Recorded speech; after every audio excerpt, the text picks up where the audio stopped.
حمد و ثنا اللہ ہی کے لیے ہے، جو بادشاہ ہے، جو انتہائی مقدس ہے، جو سراسر سلامتی ہے، جو جلالت والا ہے، جو اکرام والا ہے۔ وہی ہے جو آیات و نشانیوں والا ہے، وہ کامل قدرت والا ہے، ہر کام کر سکتا ہے۔ اس کے لیے اس کی ایسی عزت ہے کہ جس کی برابری نہیں ہو سکتی، جس کا اندازہ نہیں ہو سکتا۔ میں گواہی دیتا ہوں کہ اللہ کے سوا کوئی الہ نہیں ہے، وہ وحدہ لا شریک ہے، وہی خیر والا ہے، وہی نوازنے والا ہے۔ میں یہ بھی گواہی دیتا ہوں کہ ہمارے نبی محمد صلی اللہ علیہ وسلم، میں یہ بھی گواہی دیتا ہوں کہ ہمارے نبی سردار محمد سارے انسانوں کے سردار ہیں، جنہیں اللہ تبارک و تعالیٰ نے بلند درجہ عطا فرمائے، مقام عطا فرمایا۔ اے اللہ، رحمتیں برکتیں نازل فرما اپنے بندے اور رسول محمد صلی اللہ علیہ وسلم پر، آپ صلی اللہ علیہ وسلم کے اہل بیت پر، جو کہ اندھیروں میں روشنیوں کی مانند ہیں، صحابہ کرام پر بھی۔ اللہ کے بندو، اللہ سے ڈرو، جتنا کر سکو، جتنا تقوی اختیار کر سکو اختیار کرو، کیونکہ اللہ کی شان بڑی بلند ہے، اس کا حق بہت عظیم ہے، مخلوق کے اوپر اس کا حق بہت بڑا ہے۔ کوئی شخص اس قابل نہیں ہے کہ اللہ تبارک و تعالیٰ کا کامل حق ادا کر دے، کوئی شخص یہ نہیں کر سکتا۔ لیکن اللہ تبارک و تعالیٰ نے لوگوں سے درگزر کیا ہے، لوگوں کو معافی دے دی ہے، مہربانی فرمائی ہے، تھوڑی سی چیزیں فرض کی ہیں اور بہت بڑا اجر عطا فرمایا ہے ان تھوڑی سی عبادات پر۔ اللہ تبارک و تعالیٰ کا فرمان ہے، اے لوگو جو ایمان لائے ہو، اگر تم تقوی اختیار کرو گے تو آپ کو حق و باطل میں فرق کرنے کی تمیز عطا فرما دے گا، آپ کو بخش دے گا، اور اللہ تبارک و تعالیٰ بہت بڑے فضل والا ہے۔ اے لوگو، اے لوگو، ایک آیت ہے جو اللہ تبارک و تعالیٰ کی نشانیوں میں سے ہے، یا ایک نشانی ہے جو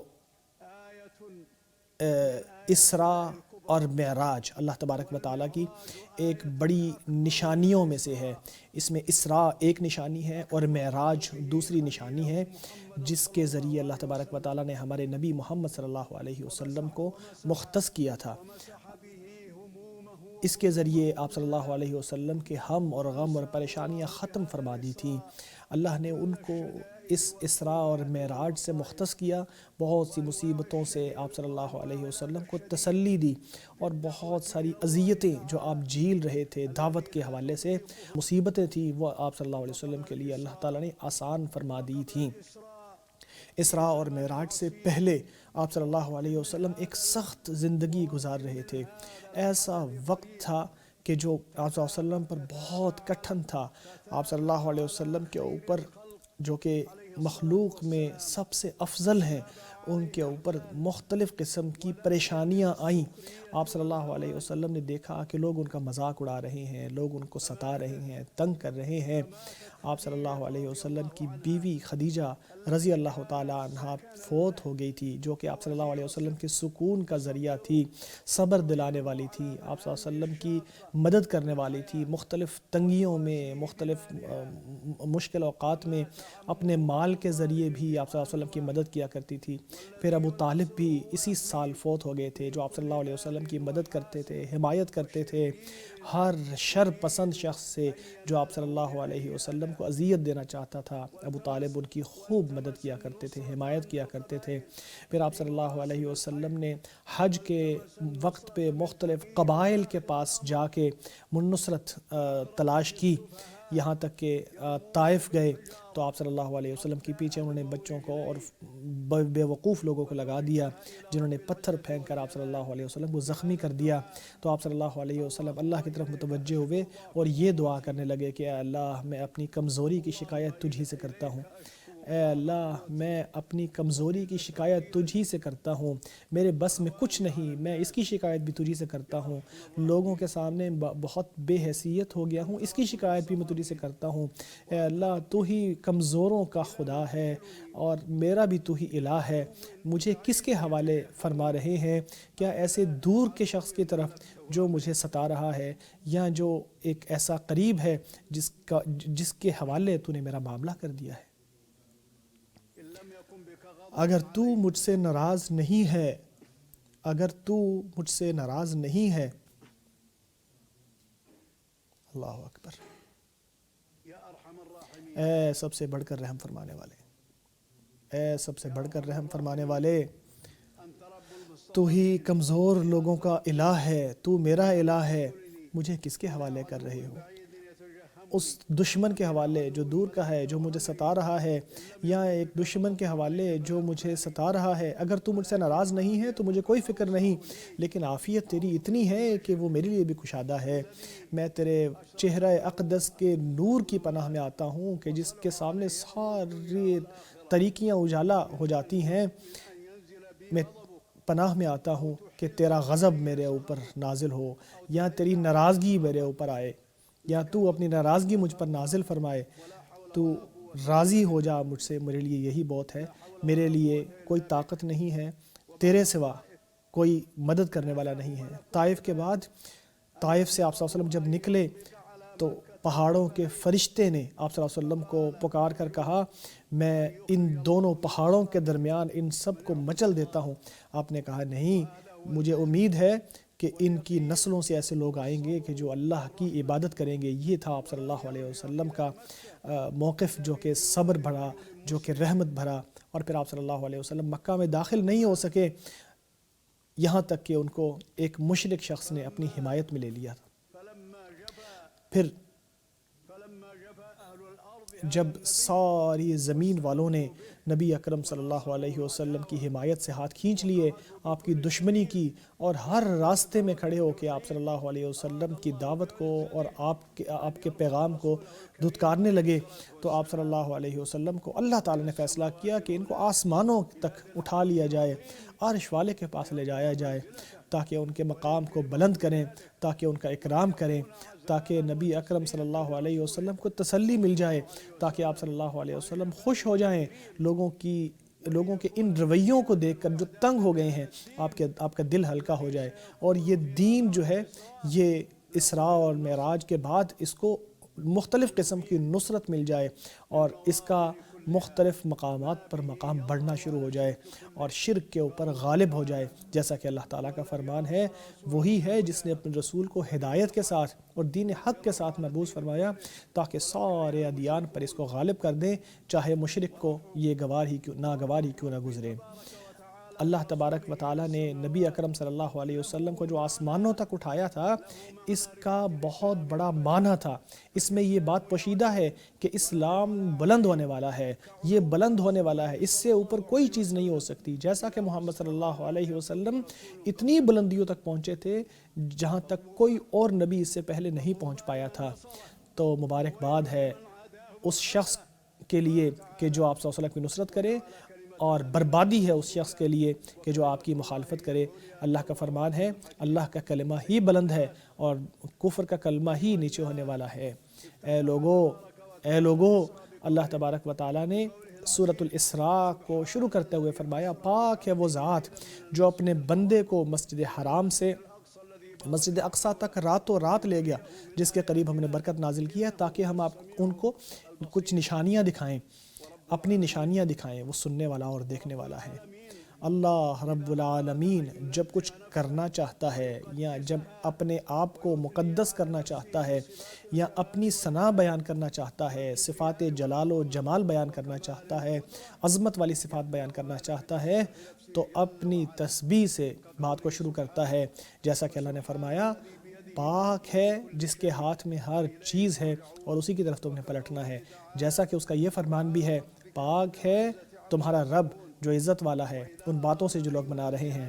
اسی طرح جب اپنی پاکی بیان کرنا چاہتا ہے، یعنی جب وہ اپنی پاکی بیان کرنا چاہتا ہے مشرکین کے اقوال سے اور ملحد لوگوں کی باتوں سے، جو وہ بنا کے اللہ تبارک و تعالیٰ کے حوالے سے بیان کرتے ہیں، جن سے اللہ تبارک و تعالیٰ پاک ہے اور بلند ہے، جو اللہ تبارک و تعالیٰ کو زیب نہیں دیتی، تو اللہ تبارک و تعالیٰ کو وہ مناسب نہیں ہوتی ہیں اللہ تبارک و تعالیٰ کے لیے، تو اللہ تبارک و تعالیٰ اپنی تسبیح بیان کرتا ہے، اپنی بلندی بیان کرتے ہوئے فرماتا ہے، جیسا کہ اللہ تعالیٰ نے فرمایا، لوگوں نے کہا اللہ نے اولاد بنا لی، وہ پاک ہے۔ اسی طرح فرمایا، کیا اللہ کے علاوہ بھی ان کا کوئی الہ ہے؟ پاک ہے اللہ اس شرک سے جو لوگ کرتے ہیں۔ اسی طرح جب اللہ تبارک و تعالیٰ یہ چاہتا ہے کہ اپنے عظیم اور حیرت انگیز مخلوقات کی یاد دلائے لوگوں کو، تو بھی اپنی کبریائی اور اپنی پاکی بیان کرتا ہے، جیسا کہ اللہ نے فرمایا پاک ہے وہ جس نے سارے جوڑوں کو بنایا ہے جو زمین سے نکلتے ہیں، جو ان کے نفس میں بھی موجود ہوتے ہیں اور ان چیزوں میں بھی جن کو یہ نہیں جانتے۔ تو اللہ تبارک و تعالیٰ ان سارے مقامات پر اپنی تسبیح بیان کرتا ہے، اپنی کبریائی، اپنی بلندی اور پاکی بیان کرتا ہے۔ ہمیں یہ حکم دیا گیا ہے کہ ہم اللہ تبارک و تعالیٰ کی تسبیح بیان کریں، اللہ تبارک و تعالیٰ کی پاکی اور بلندی کریں، جیسا کہ اللہ کا فرمان ہے صبح و شام اللہ کی تسبیح بیان کرو۔ قرأت متواترہ میں یہ بھی آیا ہے رات اور دن میں اللہ کی تسبیح بیان کرو تاکہ پیش کے ساتھ، جس کا مطلب یہ ہے کہ تاکہ تمہیں راضی کر دیا جائے۔ اہل جنت کی نعمتوں میں یہ بھی شامل ہے کہ وہ ہمیشہ اللہ کی تسبیح بیان کرتے رہیں گے، جیسا کہ اللہ کا فرمان ہے وہ ہمیشہ وہاں پہ سبحانک اللہم، اے اللہ تو پاک ہے، کہتے رہیں گے۔ نبی پاک صلی اللہ علیہ وسلم نے بھی فرمایا کہ جنت میں اہل جنت کو جیسے تمہیں سانس آتا ہے ویسے وہ تسبیح بیان کریں گے۔ یہ جابر رضی اللہ تعالیٰ عنہ نے اس حدیث کو روایت کیا ہے۔ اسراء اللہ تبارک و تعالیٰ کی حیرت انگیز نشانیوں میں سے ہے جو کہ اللہ تبارک و تعالیٰ نے اس دنیا میں دکھائی ہیں، نبی اکرم صلی اللہ علیہ وسلم کو اس سے مختص کیا تھا۔ اللہ کی عظیم نشانیوں میں سے ہیں جن کو سن کر دیکھ کر اللہ تبارک و تعالیٰ کی کبریائی بیان کرنی چاہیے، اور یہ بیان کرنا چاہیے کہ اللہ کا کوئی ہمسر نہیں ہے، اللہ کے برابری کا کوئی نہیں ہے، اس کی باتوں میں، اس کے اعمال میں، اس کی صفات میں اس کی برابری کا کوئی نہیں ہے۔ کوئی زمانہ ایسا نہیں ہے جو اللہ کی قدرت سے باہر ہو، کوئی ڈسٹنس ایسا نہیں ہے، کوئی مسافت ایسی نہیں ہے جو اللہ تبارک و تعالیٰ کو بے بس کرتی ہو، کوئی جگہ ایسی نہیں ہے جو اللہ تبارک و تعالیٰ کے قبضہ قدرت میں نہ ہو۔ اللہ تبارک و تعالیٰ ہی ہر چیز پر قابض ہے، وہی ہر چیز کو اپنے قبضے میں رکھنے والا ہے، وہ قدرت رکھتا ہے، وہ ہر چیز پر قدرت رکھتا ہے۔ وہ چاہے تو وقت کو مختصر کر دے، چاہے تو تھوڑے سے وقت کو اتنا وسیع کر دے کہ اس کے اندر بہت بڑے بڑے کام ہو سکتے ہوں، وہ چاہے تو مسافت کو بہت مختصر کر دے جو کہ دیکھنے میں بہت بڑی ہو، جلدی سے طے ہو جائے، جیسا کہ اللہ تبارک و تعالیٰ کا فرمان ہے زمین و آسمان میں کوئی چیز اللہ کو بے بس کرنے والی نہیں ہے، وہ علم رکھنے والا ہے، وہ قدرت رکھنے والا ہے۔ اسراء کی رات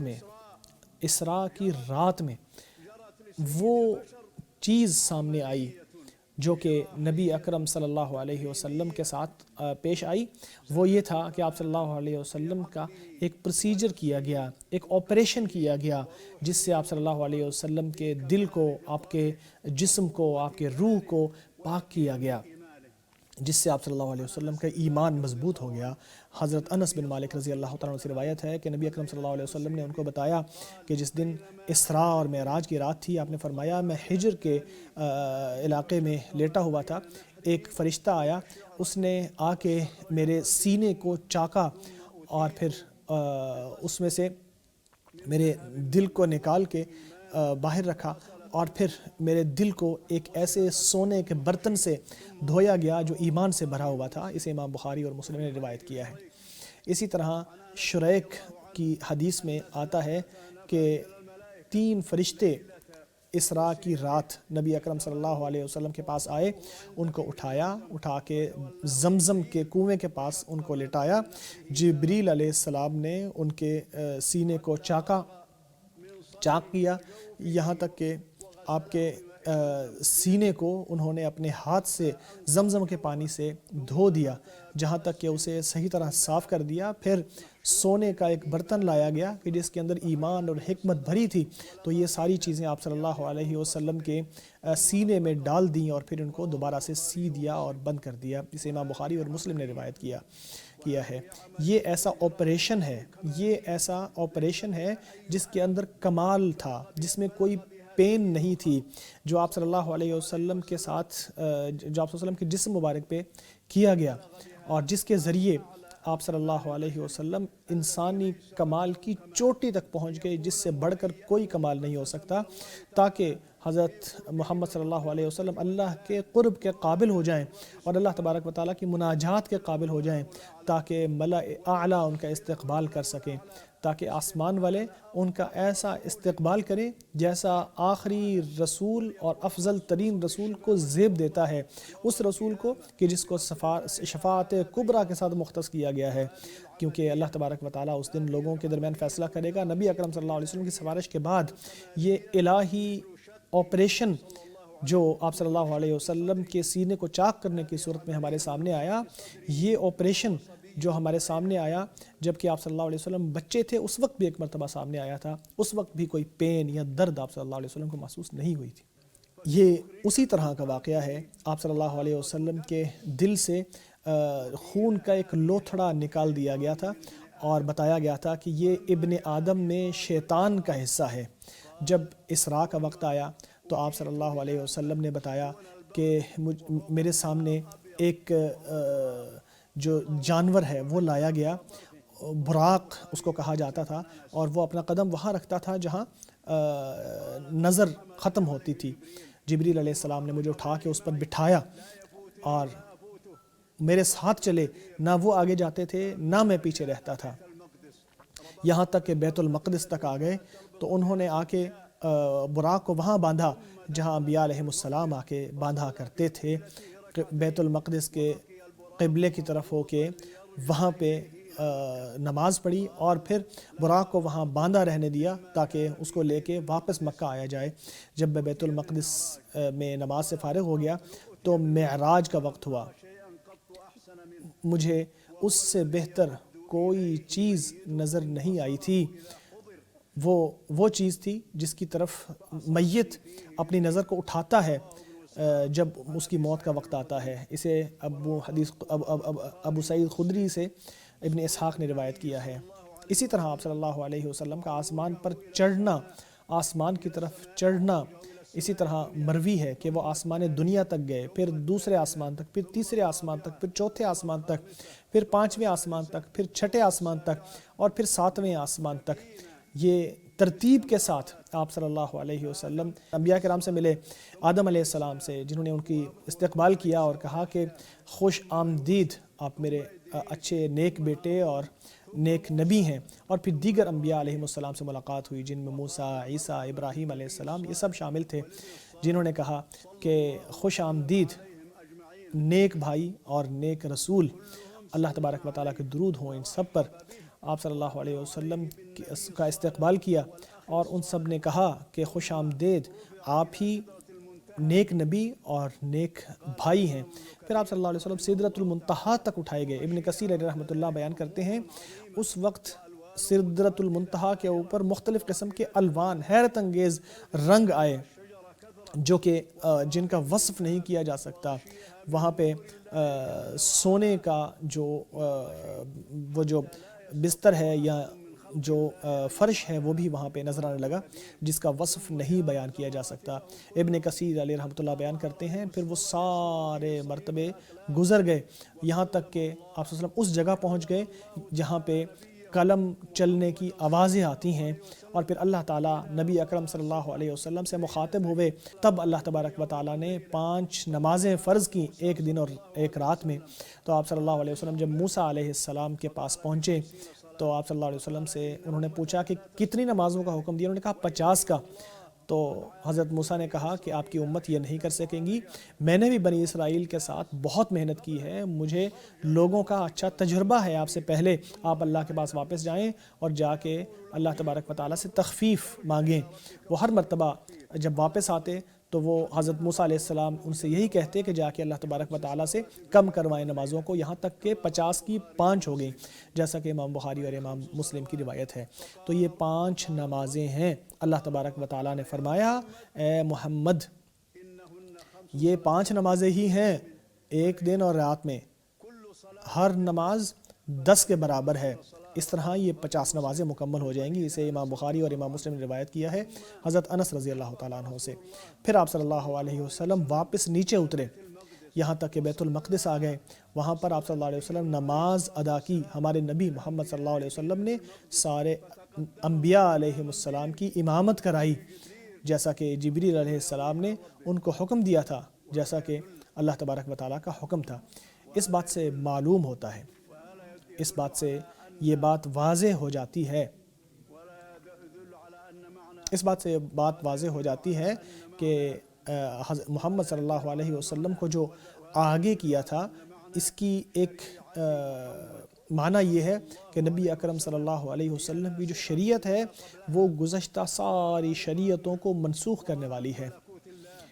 آپ صلی اللہ علیہ وسلم نے اللہ کی ایسی حیرت انگیز نشانیاں دیکھیں جو کسی اور انسان نے نہیں دیکھی۔ پھر آپ صلی اللہ علیہ وسلم براق میں بیٹھ کے مکہ مکرمہ میں واپس آ گئے اور لوگوں کو بتایا کہ انہوں نے کیا کچھ دیکھا تھا۔ اہل ایمان کا ایمان اور بڑھ گیا، مشرکین نے جھٹلا دیا، نبی اکرم صلی اللہ علیہ وسلم نے نشانیاں بتائیں اور لوگوں کو دلائل کے ساتھ بتایا، یہاں تک کہ آپ نے ان کو بیت المقدس کی چھوٹی سے چھوٹی ڈیٹیلز جو ہیں وہ بتا دیا صلی اللہ علیہ وسلم نے مشرکین کو۔ صحابی روایت کرتے ہیں کہ نبی اکرم صلی اللہ علیہ وسلم نے فرمایا، جب قریش نے مجھے جھٹلا دیا تو میں حجر میں آ کے کھڑے ہوئے، میں کھڑا ہو گیا تو اللہ تعالیٰ نے میرے سامنے بیت المقدس کو کر دیا، میری آنکھوں کے سامنے، نظروں کے سامنے۔ میں دیکھ دیکھ کے مشرکین کو بتا رہا تھا کہ یہاں یہ ہے، یہاں یہ ہے۔ جو وہاں پہ سفر کر چکے تھے انہوں نے دیکھ کے کہا کہ اللہ کی قسم، جو وصف بیان کر رہا ہے یہ تو بالکل ویسے ہی ہے۔ اسراء اور معراج کے حوالے سے آپ صلی اللہ علیہ وسلم کا یہ فرمان بھی ہے کہ آپ نے فرمایا کہ میں فلاں جگہ پہ فلاں قافلے سے گزرا تھا، تو جب میں راستے میں گیا تھا، یہاں تک کہ جب میں دجنان کے علاقے میں پہنچا تھا جو کہ مکہ کے قریب ایک پہاڑ تھا، تو میں فلاں قبیلے کے ایک قافلے کے پاس پہنچا تھا جو وہاں پہ سوئے ہوئے تھے، ان کے پاس ایک برتن پڑا تھا جس میں پانی تھا، اس کے اوپر انہوں نے ڈھانپا ہوا تھا، میں نے اس کو کھولا اور اس میں سے کچھ پی لیا اور اس کو دوبارہ سے ڈھانپ دیا تھا۔ اور اس کی نشانی یہ ہے کہ ان کی جو نشانیاں، ان کا جو قافلہ ہے وہ ثنیہ کے علاقے سے گزر رہی ہیں، جن کے آگے ایک اونٹ ہے جس کے اوپر دو طرح کے رنگ ہیں، ایک کالا ہے اور ایک دوسری گدلے سے رنگ کا ہے۔ قافلہ ہے وہ آ رہا تھا تو لوگ آگے گئے، جا کے دیکھا کہ جب سورج نکلنے کا وقت ہوگا تو وہ یہاں پہنچنے والے ہوں گے، تو لوگ وہاں گئے۔ جیسے ہی طلوع آفتاب کا وقت ہوگا تو وہ بالکل اسی صفت میں وہاں سے آ رہے تھے، وہ قافلہ وہاں سے آ رہا تھا، اور وہ جو اونٹ ہے وہ بالکل ویسے ہی تھے جیسے نبی پاک صلی اللہ علیہ وسلم نے بتایا تھا۔ آپ صلی اللہ علیہ وسلم سچائی کی علامت یہ بھی کہ آپ صلی اللہ علیہ وسلم نے یہ بھی بتایا کہ ہم فلاں قبیلے کے قافلے کے پاس سے گزرا تھا، میں نے ان کو سلام کیا تو کچھ نے کہا کہ یہ تو محمد کی آواز ہے۔ اس سے بڑھ کر ایک اور نشانی یہ ہے کہ آپ صلی اللہ علیہ وسلم کو وہاں لے جایا گیا تھا، اس کی ایک نشانی یہ بھی ہے کہ آپ صلی اللہ علیہ وسلم نے آ کر یہ بتایا اور صحابہ کرام نے ان کو سچا مانا، اور ان میں سر فہرست صدیق ابو بکر رضی اللہ تعالیٰ عنہ ہیں، جنہوں نے کہا اگر تو یہ بات آپ صلی اللہ علیہ وسلم نے فرمائی ہے تو انہوں نے سچ کہا ہے۔ میں تو اس سے بڑھ کر بھی حیرت انگیز چیزوں پر آپ صلی اللہ علیہ وسلم کی تصدیق کرتا ہوں۔ آپ صلی اللہ علیہ وسلم لوگوں کے بارے میں جھوٹ نہیں بولتے، تو وہ لوگوں کے بارے میں جھوٹ بولنا چھوڑ کر اللہ کے بارے میں کیسے جھوٹ بول سکتے ہیں؟ اسراء اور معراج آپ صلی اللہ علیہ وسلم کی بیداری کی حالت میں روح اور جسم کے ساتھ ہوا تھا۔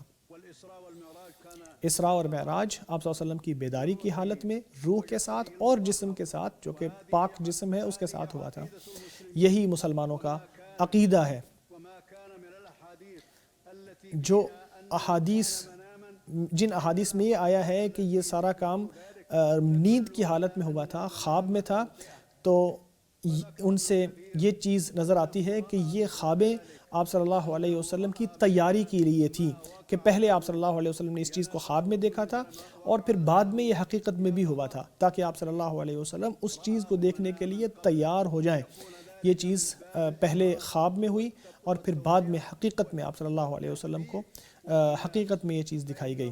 تاکہ آپ صلی اللہ علیہ وسلم مانوس ہو جائیں ابراہیم علیہ السلام کا اور نبی پاک صلی اللہ علیہ وسلم کا، اور تمام انبیاء علیہ السلام کے جو خواب ہوتے ہیں وہ سچ ہوتے ہیں، جیسا کہ سیدہ عائشہ رضی اللہ تعالیٰ عنہ کی روایت بھی ہے کہ آپ صلی اللہ علیہ وسلم جو خواب بھی دیکھتے تھے وہ بالکل ایسے سچ ہوتی تھی جیسے اگلے دن سورج کا طلوع آفتاب ہو، سورج کا طلوع ہو۔ جہاں تک معراج کی بات ہے تو ہمارے نبی محمد صلی اللہ علیہ وسلم نے اللہ تبارک و تعالیٰ کی عظیم نشانیوں میں سے ایسی ایسی چیزیں دیکھیں جو بہت عظیم تھیں، اور جس میں آسمان بھی آپ صلی اللہ علیہ وسلم کے قدموں سے مشرف ہو گئے۔ بہت سے انبیاء علیہ السلام نے اور فرشتوں نے آپ صلی اللہ علیہ وسلم کا استقبال کیا۔ ابن کثیر رحمۃ اللہ فرماتے ہیں کہ ایسے لگتا ہے کہ فرشتے آپ صلی اللہ علیہ وسلم کے ساتھ واپس آ گئے۔ یہ آپ صلی اللہ علیہ وسلم کی تکریم تھی کہ وہ آپ صلی اللہ علیہ وسلم کو زمین تک پہنچانے کے لیے نیچے آئے تھے۔ آپ صلی اللہ علیہ وسلم نے جنت کی نہریں دیکھیں، جبریل علیہ السلام کی حقیقی صورت میں جبریل علیہ السلام کو دیکھا۔ آپ کے 600 جناح تھے، 600 پر تھے، ہر جناح جو ہے وہ اتنا پھیلا ہوا تھا کہ وہ افق کو ڈھانپ دیتا تھا۔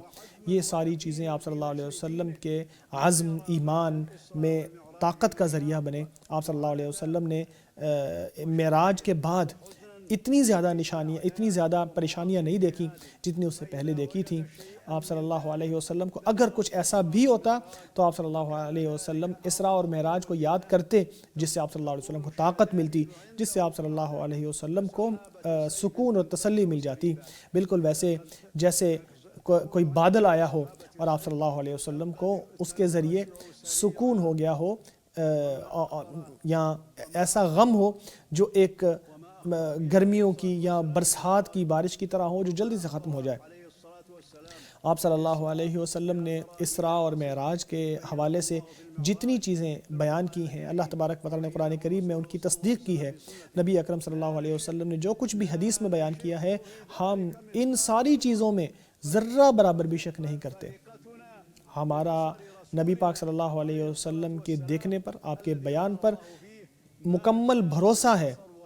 جیسا کہ آپ صلی اللہ علیہ وسلم نے فرمایا کہ آپ کی نظر پھری نہیں اور نہ آپ صلی اللہ علیہ وسلم کی نظر حد سے گزری۔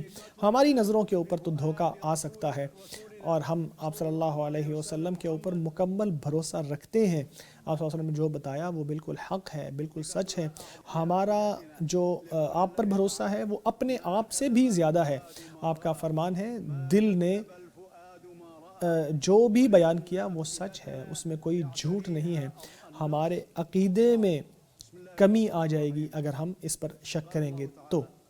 اللہ تبارک و تعالیٰ کا فرمان ہے، اللہ تبارک و تعالیٰ نے اپنے اس بندے پر جو وحی کرنا تھا کر دیا۔ اس فؤاد نے، اس دل نے کچھ بھی جھوٹ نہیں کہا۔ اس نے جبریل علیہ السلام کو ایک مرتبہ اور بھی دیکھا تھا جب وہ سدرۃ المنتہا کے پاس تھے جہاں پہ جنت المأویٰ ہے۔ اس وقت ان کی نظریں پھری نہیں، نہ حد سے گزری، انہوں نے اپنے رب کی بڑی نشانیوں کو دیکھا تھا۔ اللہ مجھے اور آپ کو قرآن عظیم میں برکت عطا فرمائے، سید المرسلین کی ہدایات سے فیضیاب فرمائے۔ میں اسی پر اکتفا کرتا ہوں، اللہ سے معافی مانگتا ہوں اپنے لیے، آپ کے لیے اور تمام مسلمانوں کے لیے۔ ہر گناہ اور غلطی سے آپ بھی اسے معافی مانگو۔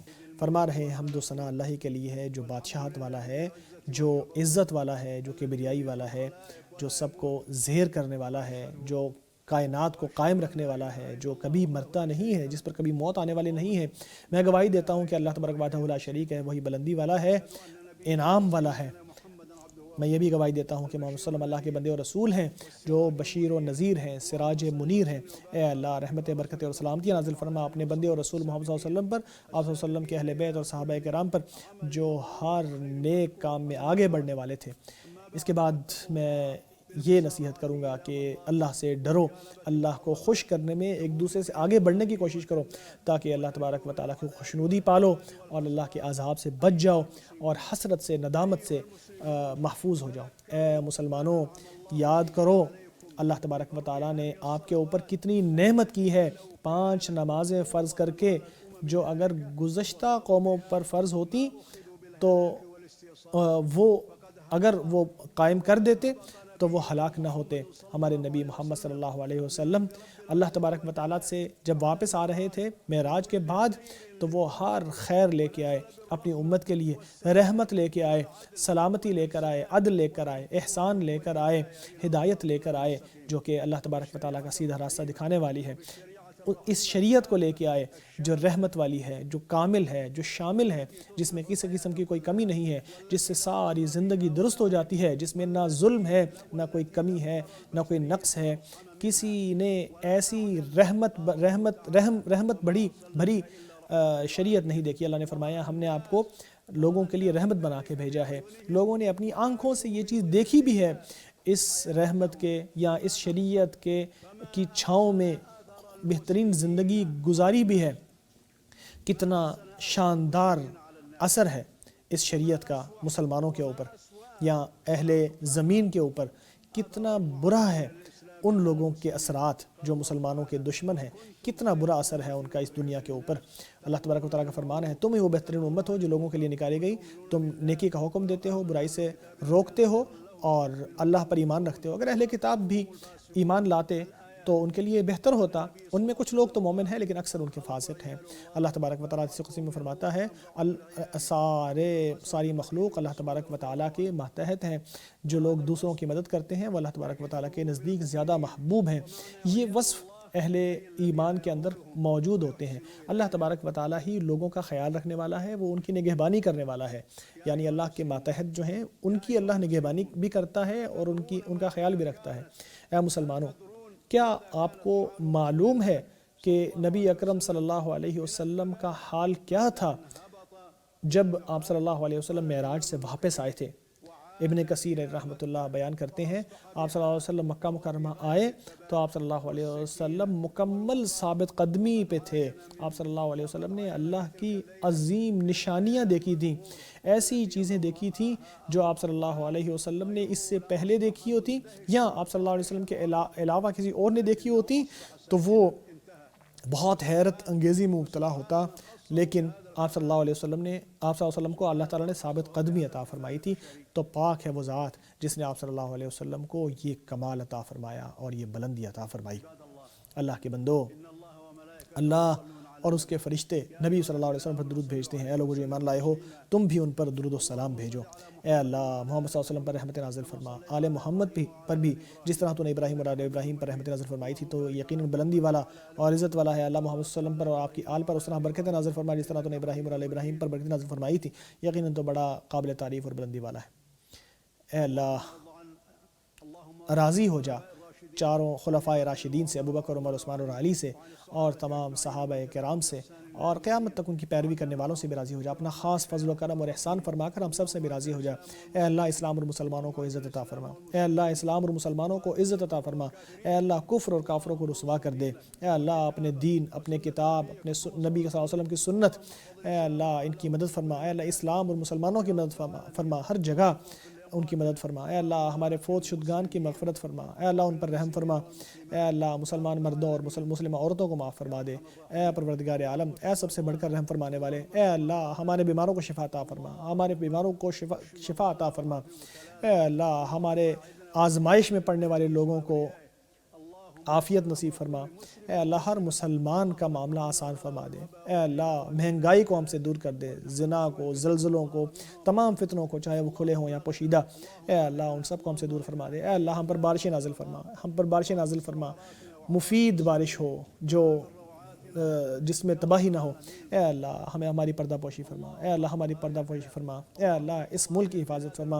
اے اللہ اس بابرکت ملک کی حفاظت فرما، اس کے سارے سرحدوں کی حفاظت فرما، اس کے امن، اس کے فوجی جوان، اس کی خیرات، اس کی برکتیں سب کی حفاظت فرما۔ خادم حرمین شریفین کو ان کاموں کی توفیق عطا فرما جن میں ملک اور قوم کی فلاح و بہبود ہے، جو ساری خیر کے کام ہیں اس کو اور اس کو ولی عہد کو ان کاموں کی توفیق عطا فرما جن میں خیر ہے اور بھلائی ہے۔ اے اللہ بیت المقدس کی حفاظت فرما۔ اے اللہ بیت المقدس کی حفاظت فرما، ان صہیونیوں سے، ان یہودی صہیونیوں سے جو کہ قبضہ آور ہیں۔ اے اللہ فلسطینیوں کی مدد فرما، ان یہودیوں پر جو ظالم ہیں جو ظلم کرنے والے ہیں، اے اللہ مسلم اور مومن مسلمان جو فلسطینی ہیں، اے اللہ ان کو مدد عطا فرما، اے اللہ ان کو کھانا فراہم کر دے، اے اللہ ان کے لیے جو گرمائش ہے وہ مہیا کر دے، ان کے اوپر اپنی رحمت نازل فرما، جس کے ذریعے تو ان کو بے نیاز کر دے، جس سے وہ تیرے علاوہ سب کی رحمت سے بے نیاز ہو جائیں۔ اے اللہ ہمیں دنیا میں بھی بھلائی دے اور آخرت میں بھی بھلائی، اور ہمیں آگ کے عذاب سے بچا۔